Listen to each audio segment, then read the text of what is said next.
This is part 3 in a 4-part series. So go back to watch part 1 on the unit arc and protocols. These are the activities that happen in the unit. Part 2, which is all about the priority standards we're working towards, and also the driving question. And now today we are talking about, in this video, the project. What are students actually doing and how are they publishing? Here we go.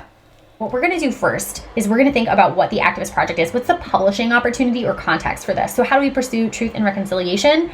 Well, we can create an opportunity for students to pitch or write to or present ideas to Congress. So maybe if we have an in, we actually get them connected to Congress and we Zoom with them. We do a Zoom call with a congressperson. Or maybe we're writing letters, or maybe we're doing this on a smaller scale. So it's not necessarily Congress, but we are writing a letter to the editor of our local paper, or we are pitching this to create a new truth and reconciliation process. Let me write some of these down here. Pitch, truth and reconciliation committee, or restorative practices, policies to the school district or the school. So some different options that we can kind of throw out there. We can give these as options to students, or we could land on one as an interdisciplinary team if we're co-teaching this.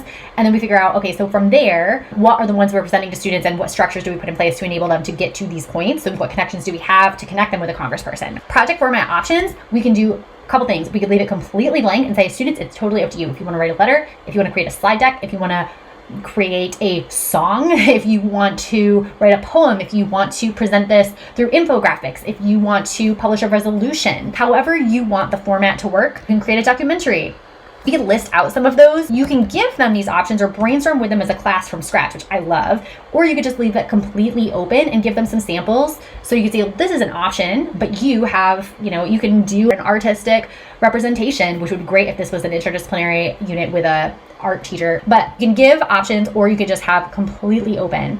Now, this is what I would want to do. I would want to briefly check, can students co-create within this? Can they focus on different areas of the content? Yes. So when we get into the lesson level detail, we could look at several different countries, examples of truth and reconciliation commissions. We could look at several different school districts across the United States and globally about restorative practices and policies that they use. How has it worked? Let's look at the data. There's so much content where students can really zoom into a particular case study and take a particular direction and stance about how we do this. Process-wise, students can be very open in that process. We developed the unit arc of protocols. There's a lot of options for students. There's independent work time. There's case studies that lend themselves to various ways you can interact with particular artifacts that students might have an affinity for or might need more skill building around.